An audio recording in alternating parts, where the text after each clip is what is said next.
Investigation হোক, আমাকেও ডাকা হোক, যারা যারা মাঠে ছিল সবাইকে ডাকা হোক। আমি তো চাইবো উনি খুলুন, আমার কোনো প্রবলেম নেই। আমি যদি ভুল করে থাকি আমি জেলে যাব, কিন্তু যারা যদি ভুল করে থাকে তাদেরও কিন্তু জেলে যেতে হবে। এবং তাদের তো আমি এগেনস্ট এমনি 100 কোটি টাকার কেস করছি। অরূপ বিশ্বাসের সঙ্গে তো পুলিশও ফেলিওর। অরূপ বিশ্বাস নিজের ফ্যামিলির ছবি না তোলাতে না, ডিপলের সঙ্গে একজন কোনো পুলিশের লোক এসে সেলফি তুলতে গিয়ে আঁচড় না লাগিয়ে দিতেন। অরূপ বিশ্বাসের কথা কি বলবো, উনি তো শো ফ্লোতেও ছিলেন না, উনি গাজরিগুলো মাঠে ঢুকলেন। আমি ওভার পাওয়ার্ড হয়ে গেলাম, আমার ইভেন্ট হাইজ্যাক্ট হয়ে গেল। আমি মাঠের মাঝখানে কিন্তু বারবার বলছিলাম মাঠটা খালি করুন, মাঠটা খালি করুন। আমি তো ইজিয়েস্ট লোক যে আমি নাকি মিসম্যানেজমেন্ট করেছি। ফুটবল যারা প্রেমী তাদের জন্য এটা বলছি, মেসি রোনাল্ডো কি একসাথে আপনি কলকাতায় আনতে পারবে? ওই দিবা স্বপ্ন দেখলে তো হয় না। আগামী দিনে সুযোগ পেলে কি মেসিকে কি আবার কলকাতায় আনবে? নিশ্চিত, দেখো চেষ্টা তো করবো। আজ থেকে ঠিক 5 মাস আগে, তারিখটা 13ই ডিসেম্বর, প্রত্যেকটি ফুটবল প্রেমীর কাছে এই দিনটি স্মরণীয় হয়ে থাকবে। কারণ সেদিন এসেছিল লিওনেল মেসি এবং কলকাতা শহরে পা রাখতেই কলকাতা শহর উন্মাদনায় ফেটে পড়ে। তারপরেই যুবভারতী কাণ্ডে যে বিক্ষোভের ছবি দেখা যায়, সেই ছবি নজিরবিহীন। এই নিয়ে আমরা কথা বলবো। আমাদের সঙ্গে রয়েছেন ক্রীড়া উদ্যোগপতি শতদ্রু দত্ত। না, আপনাকে তো বলে স্বাগত। নমস্কার। বলছিলাম, যেখানে দিল্লি, হায়দ্রাবাদ, মুম্বাই খুব সুন্দরভাবে একটা মেসির ইভেন্টটাকে তুলে ধরলো, সেখানে কলকাতা হয়ে গেল ব্যর্থ কেন? যে তিনটে সিটির যে নামগুলো বললে, সেই তিনটে সিটিতে যে কোনো স্পোর্টস মিনিস্টার ছিল না, আর যারা চিফ মিনিস্টার আর যারা গভর্নমেন্টের লোক ছিল তারা খুব ম্যাচিওর ছিল। তারা বুঝিয়েছিল যে সেই স্টেটের রেপুটেশনের ব্যাপার এটা, তাই তারা না এসে কাউট মেসির ঘাড়ে হাত দিল না পেটে হাত দিল। এবং ওখানকার পুলিশ বুঝলো যেটা স্টেটের রেপুটেশনের জন্যে আগে সিকিউরিটিটা ইম্পর্টেন্ট, কে কোন পাওয়ারফুল সেটা তারা ভ্যালু দিল না। এবং পরিষ্কার আপনি যদি দেখেন তিনটে ইভেন্টেই কোনো মাঠে যেইটুকু আমাদের লিস্টে নাম ছিল তার বাইরে কাউকে অ্যালাউ করা হলো না, অ্যালাউ করেনি। তাই জন্য ওখানকার ইভেন্ট আমার অনুপস্থিতিতে আমার পুরো টিম ডেলিভার করে দিল। এখানে police failure, complete police failure. পুলিশের অরূপ বিশ্বাসের সঙ্গে তো পুলিশও ফেলিওর। অরূপ বিশ্বাসের কথা কি বলবো, উনি তো শো ফ্লোতেও ছিলেন না, উনি গাজরিগুলো মাঠে ঢুকলেন। ঢুকে উনি ছবি তোলা শুরু করলেন, নিজের তুললেন, নিজের ফ্যামিলির তুললেন, বিউরোক্র্যাটসদের ছবি তুললেন, প্লাস ওনার সঙ্গে আরও সব বডিগার্ডরা ঢুকলো, এই লোক ওই লোক সব ঢুকলো। তারপর অনেক বাইরের লোকেরা ঢুকলো যাদের অ্যাক্রেডিটেশন ছিল না মাঠের ভেতরে, ফিল্ড অফ প্লেতেই নাম ছিল না, তারা ঢুকলো। এবং সেই জন্যই আমি ওভার পাওয়ার্ড হয়ে গেলাম, আমার ইভেন্ট হাইজ্যাক্ট হয়ে গেল। যখন ইভেন্টটা ঠিকমতো করতে পারলো না, মানে হলো না, তখন আমাকে স্কেপগোট বানিয়ে নিজের স্পোর্টস মিনিস্টার এবং পুলিশকে বাঁচানো হলো। বেশিরভাগ লোকের অভিযোগ যে মাঠে অনেক লোক, প্রায় আমিও মাঠে উপস্থিত ছিলাম, মানে আমি মিডিয়া ট্রিবিউনে ছিলাম, কারণ আমার অ্যাক্রিডিটেশন ছিল, মিডিয়া ট্রিবিউনে ছিলাম। আমি দেখলাম যে মাঠে প্রায় না করে 200 থেকে 250 মতো লোক থাকতে পারে, কিন্তু এটা ছিল দর্শকদের শো। এত লোকের উপস্থিতি, এফওপি কজনের অ্যাক্রিডিটেশন কমপ্লিট ছিল এফওপিতে? আমার 393 অ্যাক্রেডিটেশন দেওয়া ছিল, এবং তার মধ্যে কেউ মাঠের মধ্যে দেখুন 390-তে 3 মধ্যেও কিছু 20-30টা ওনার অরূপ বিশ্বাসের গায়ের জোরের লোক যারা ঢুকেছিল, এবং স্পোর্টস ডিপার্টমেন্টের কিছু লোক ছিল। আমার বাকিরা, আমার টিমের মাত্র 2জন পেয়ার আর কিছু ভেন্ডার যাদের মাঠে ঢুকে ওই চেঞ্জ ওভারটা করার কথা ছিল, তারাই ছিল। কিন্তু মাঠের ভেতরে আমার কোনো লোক ঢোকেনি যাদের আমরা অ্যাক্রেডিটেশন কার্ড দিয়েছি। এবং এই অ্যাক্রেডিটেশন বিধাননগর পুলিশই অ্যাপ্রুভাল দিয়েছিল, চিফ মিনিস্টার অফিস অ্যাপ্রুভাল দিয়েছিল। আর প্রক্সিমিটি কার্ড তো কাউড অনলি 8-10 জনকে ইস্যু করা ছিল, যেটা আমাদের নাম ছিল। সেটা হলো শাহরুখ খান, সৌরভ গাঙ্গুলি, মেসির টিমের লোকেরা, মেসি নিজে, আমি, আমার 2জন পিয়ার টিমের লোক, 2টো টিমের ফুটবলাররা, তাদের অফিসিয়ালরা, ফ্ল্যাগ বেয়ারাররা, এবং বাচ্চা ছেলেরা যারা মাঠে খেলার কথা ছিল। মেসির সঙ্গে যেটা খেলার কথা। আর সন্তুষ্টি লাস্টে শেষ হলো সন্তুষ্ট প্লেয়ারদের, তার বাইরে কাউ অ্যালাউডই ছিল না। শো ফ্লোতেই নাম ছিল না, প্রক্সিমিটি কার্ডেও নাম ছিল না, তো ওটা কি করে অ্যালাউড হলো? আমি তো এই শো ফ্লো সব তো পুলিশের সঙ্গে আগে ইমেল করে দেওয়া হয়েছিল, এবং পুলিশই তো আমাকে নো অবজেকশন সার্টিফিকেট দিয়েছিল। এই যে আপনি বললেন যে অরূপ বিশ্বাস অনেক ফ্যামিলি মেম্বারদের, আপনি কিছু অভিযোগ করেননি যে না ঢোকানো যাবে না, কারণ এটা পাবলিক শো, কি করে আমি ঢোকাবো? আমি তো ওনাকে তো প্রথমেই গিয়ে আপনি দেখবেন না, একটা ভাইরাল হয়েছিল ফুটেজ। আমি ওনাকে বলছিলাম আপনি মাঠে কি করে এখানে ছবি তুলছেন কেন? উনি ওনাকে আমি কেন ওনাকে সিপিও বলেছেন যে স্যার এবার মাঠ থেকে বেরোন। উনি কাউর কোনো কথা শোনেননি, মধুমক্ষীর মতন আমাদের তাড়া করছিলেন। ওনার তো জানা উচিত ছিল যে উনি লিস্টেই ওনার নাম নেই। উনি তাড়া করার পরেও ওনাকে বারবার বোঝানো হচ্ছে। আমরা যখন চেষ্টা করলাম যে 2-3 বার একটু ঘুরিয়ে যাতে সিএম এলে মাঠটা খালি হয়ে যায়, এবং আপনি দেখবেন তখন উনি ফ্যামিলির লোকেদের ডেকে নিলেন। আর একটা জিনিস দেখবেন, আমি মাঠের মাঝখানে কিন্তু বারবার বলছিলাম মাঠটা খালি করুন, মাঠটা খালি করুন। মেসি রেগে যাচ্ছে, মেসি চলে যাবে। পুলিশ তো হাজারটা পুলিশ মাঠের ভেতরে ছিল, ডিজি ছিল, সিপি ছিল। ওরা কেন একটা লাঠি চার্জ করে মাঠ থেকে তাড়াতে পারলো না? এর উত্তর তো কেউ দিতে পারছে না। আমি তো আর ল এনফোর্সার নয়, আমাকেই তো এনওসি দেওয়া হয়েছিল, অ্যাপ্রুভাল দেওয়া হয়েছিল সিকিউরিটি। আমাকে আশ্বস্ত করা হয়েছিল যে ইন্ডিয়ার যে সেকেন্ড হাইয়েস্ট সিকিউরিটি Z+, সেটাই দেওয়া হয়েছে।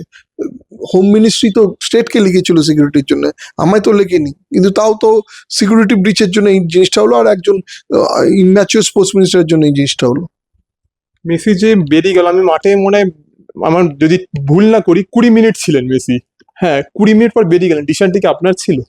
না না না, ওনার মিনিস্টারের ওনার ম্যানেজাররা, দেখুন উনি তাও বেরোতেন না যদি কেউ না এসে লাস্টে মেসির সঙ্গে অরূপ বিশ্বাস নিজের ফ্যামিলি ছবি না তোলাতেন, আর ডিপলের সঙ্গে একজন কোনো একটা পুলিশের লোক এসে সেলফি তুলতে গিয়ে আঁচড় না লাগিয়ে দিতেন। তাও আমি অনেক বোঝাবার চেষ্টা করছিলাম, কিন্তু মেসির সিকিউরিটি একটা বড় ব্যাপার। ম্যানেজার বললো না, we can take a risk. আর আরেকটা জিনিস বুঝতে হবে, পরপর আমার 3টে ইভেন্ট ছিল, মেসি যদি বেড়ে যায় আমার ইভেন্টটা হতো কি করে? আপনাকে যখন এয়ারপোর্ট থেকে অ্যারেস্ট করা হয়, অনেক প্রশ্নের মুখে আসতে হয়, তখন তৎকালীন ক্রীড়ামন্ত্রী অরূপ বিশ্বাস, তো তার কি ভূমিকা ছিল? না দেখুন, তার কি ভূমিকা ছিল তো পুরো জনগণ দেখেছে। আমাকে যখন নিয়ে করা হয়, আমাকে কেন করা হলো? যদি আমায় না করা হয়, ওনাকে তো আর করতে পারবে না, আর পুলিশকে তো ঢোকাতে পারবে না। তো আমি তো ইজিয়েস্ট লোক যে আমি নাকি মিসম্যানেজমেন্ট করেছি। মাঠের ভেতরে কে ঢুকে হামলা করলো, কে এই ধরনের জিনিসগুলো, তার কোনো সবাই দেখুন ডিজি এসে বলছে হলো তুমি মুছো লেখালেখা। আমি আমি বললাম, আমি কি করেছি? আপনার পুলিশ ফেল করেছে। আমি ওনাকে ডাইরেক্ট বলেছিলাম। স্পোর্টস মিনিস্টার কি করে ঢুকলো? দেখুন, পশ্চিমবঙ্গে ব্যাপারটা হয়ে গেছে কি বলুন তো, আপনার কাছে যদি পাওয়ার না থাকে আপনি কিছু করতে পারবেন না। আমি এটা রিক্সা থেকে ছেলে উঠেছি, একটা ইয়ে করছি, তো মনে হচ্ছে যে একেই ঢোকাও, নাহলে তো বাঁচবো না। এই সামনে ইলেকশন। আপনার ফেসবুক স্টোরিতে দেখা গেছে যে অরূপ বিশ্বাসকে নিয়ে অনেক তোপ করেছেন, অরূপ বিশ্বাসের নামটাম লিখে ভিডিও যেটা করেছেন, যে আপনি লিখেছেন যে সাদা কুর্তা পরা লোকটাকে আমি অনেকবার সরতে বলছি, সরেনি এসব। ওটি কি সরকার বদলানোর অপেক্ষায় ছিলেন আপনি? অ্যাবসুলুটলি। দেখুন, আমি তো অনেক লোকে আমায় বলছে এখন কেন বলছেন, তখন কি করে বলেননি? তখন আমার ফ্যামিলি বাইরে ছিল, আমি ভেতরে ছিলাম। আর বেরিয়ে আসার পরেও আমাকে ইনডাইরেক্টলি পরিষ্কার বলে দেওয়া হয়েছিল বেশি মুখ খুললে প্রবলেম।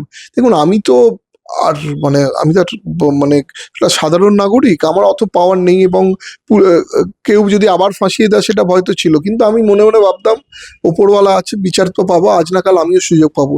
সুযোগ পেয়েছি, আমি বলেছি। আর এই তো নয় যে আমি কোনো মানে কোনো পার্টি করতাম হঠাৎ পাল্টি খেয়ে গেলাম। আমি বিজেপি স্টেটেও কাজ করেছি, আমি তৃণমূলের সরকারে অনেক সময়, লাস্ট 14 বছর ধরে কাজ করেছি। তৃণমূলের সরকারের সময় আমি বিজেপি নেতাদের সঙ্গে কাজ করেছি, কারণ আমি একজন ব্যবসায়ী। আমি তো কোনো দলের রং নিয়ে কখনো কিছু করিনি। আমি ফুটবল ভালোবাসি, ফুটবল ব্যবসা করেছি, এবং লোকেদের জন্য করেছি, লোকেরা যাতে আনন্দ পায়। আমরা সবাই জানি শতদ্রু দত্ত কোনো উঠে আসার নাম নয়, তিনি প্রত্যেক বিশ্বকাপ জয়ী ফুটবলারকে কলকাতায় এনেছে এবং নানান রাজ্যে আনিয়েছেন। তাহলে কি যখন আপনি 38 দিন লক আপে ছিলেন, তখন আপনার পাশে কারা কারা ছিল? আমার ফ্যামিলি ছাড়া আর কিছু বন্ধু ছাড়া আর কেউ ছিল না। দেখুন, ওই সময় আমি অবশ্যই সবাইকে ভুলও বুঝবো না, ওই সময় অনেকজন ইচ্ছে থাকলেও তারা থাকতে কিছু করতে পারতো না। যেরকম আমি ভয় পাচ্ছিলাম, তারাও হয়তো ভয় পাচ্ছিল। কিন্তু ফ্যামিলি ছাড়া আমার মানে আমার জায়াবু, আমার ভাগ্নি, আমার কিছু বন্ধু বান্ধবরা, আমার ওয়াইফ, আমার মা, আমার আরো কিছু বন্ধু বান্ধবরা, তারা পাশে ছাড়া, আর লয়াররা পাশে ছাড়া কেউ ছিল না। রাজ্যের এই সময় ক্রীড়ামন্ত্রী নিশীথ প্রামাণিক, তিনি আজকে জানালেন যে মেসি কাণ্ডের ফাইল আমি খুলে দেখতে চাই। কি বলবেন এই নিয়ে? আমি তো সেটাই বলছি, আমি তো বারবার বলছি খুলুন, ইনভেস্টিগেশন হোক, আমাকেও ডাকা হোক, যারা যারা মাঠে ছিল সবাইকে ডাকা হোক, আমি তো চাইবো উনি খুলুন, আমার কোনো প্রবলেম নেই, আমি যদি ভুল করে থাকি আমি জেলে যাব, কিন্তু যারা আরা যদি ভুল করে থাকে তাদেরও কিন্তু জেলে যেতে হবে, এবং তাদের তো আমি এগেনস্টে এমনি 100 কোটি টাকার কেস করছি, টাকা যদি আমি পাই লোকেদের দিয়ে দেবো, কিন্তু ছেড়ে আমি দেবো না। আমি তো চাই ইনভেস্টিগেশন হোক, আমার আমার আইনের ওপর ভরসা আছে, আমার নতুন গভর্নমেন্টের ওপর ভরসা আছে, যেন ফ্রি অ্যান্ড ফেয়ার ইনভেস্টিগেশন হোক, কে কোন পজিশনে ছিল কি ছিল এইটা ভেবে যেন না হয়। আগামী দিনে সুযোগ পেলে কি মেসিকে কি আবার কলকাতায় আনবে? নিশ্চিত, দেখো চেষ্টা তো করবো, কারণ আমারও তো একটা আনফিনিশ বিজনেস না যে মেসিকে আনলাম ঠিক মতন করতে পারলাম না কলকাতাতে, চেষ্টা করবো, ডেফিনেটলি চেষ্টা করবো। আমার দেখো টাকা পয়সার কোনো সাপোর্ট দরকার নেই, গভর্নমেন্ট যদি সিকিউরিটি সাপোর্টটা দেয়, আর যেহেতু আমি বিজেপি স্টেটের সঙ্গে কাজ করেছি, আমি একটা চেষ্টা করবোই মেসিকে গিয়ে বোঝাবো, এবং আমার ওদের সঙ্গে খুব ভালো রিলেশন, ওর বাবার সঙ্গে খুব ভালো রিলেশন, নিশ্চিত চেষ্টা করবো। কেন চেষ্টা করবো, কেননা বাংলার জনগণ তো কিছু ভুল করেনি, বাংলার ফুটবল প্রেমীদের তো মেসিকে দেখাতেই চেয়েছিলাম। আমি দেখেছি মেসি ইভেন্ট শুরু হওয়ার আগে কিছুক্ষণ আগে আমি দেখেছিলাম যে আপনি লিখেছিলেন যে স্বপ্ন পূরণ, এটা তাহলে মানে কি স্বপ্ন পূরণটা কোথাও গিয়ে কি একটু ব্যর্থ হয়ে গেল? কারণ দিল্লি, মুম্বাই আর হায়দ্রাবাদ যেটা সফল হলো, কলকাতা যেখানে আপনার শহর, ওখানে গিয়ে হলো না ব্যর্থ। খারাপ তো দেখো, পোস্ট কেন করেছিলাম, আক্ষেপে করেছিলাম যে এত কষ্ট করে 3 বছর ইউনো কষ্ট করে করে মেসিকে রাজি করে নিয়ে এলাম, তারপরে কলকাতায় হলো না, আক্ষেপ তো খুবই হচ্ছিল। সোশ্যাল মিডিয়ায় মেসি ইভেন্টের সোশ্যাল মিডিয়ায় আপনি লিখেছিলেন যে রোনাল্ডো কেন, তাহলে কি রোনাল্ডো কি কলকাতা আসতে চলেছে, নাকি ফুটবল যারা প্রেমী তাদের জন্য এটা বলছি, মেসি রোনাল্ডো কি একসাথে আপনি কলকাতায় আনতে পারবেন? দেখুন, কলকাতায় বলি না, মানে আমি রোনাল্ডোকে আনবার চেষ্টা করবো, আমি কনফিডেন্ট, আমি নিজেকে ব্যাক করি যে আমি আনবো, এটা মানুষ তো স্বপ্ন দেখলেই তো সেটার দিকে যেতে পারে। তো অবভিয়াসলি আমি রোনাল্ডোর বড় ফ্যান, মেসির আমি অ্যাডমায়ারার, তো রোনাল্ডোর আমি অবভিয়াসলি চেষ্টা করব। আর আপনাকে যেটা বললাম, মেসি তো একবার চেষ্টা করবো, হ্যাঁ দুজন ওইসব দেখুন, ওই দিবা স্বপ্ন দেখলে তো হয় না, যেটা পারবো বা আমি মনে করি আমার ক্যাপাবিলিটিতে আছে সেটাই আমি বলেছিলাম, আমার নিজেকে ব্যাক করতাম যে না হওয়ার তো কি আছে, আমি পেলে, মারাদোনা, মেসি আনতে পারলাম, তো রোনাল্ডো না আনার তো কিছু নেই।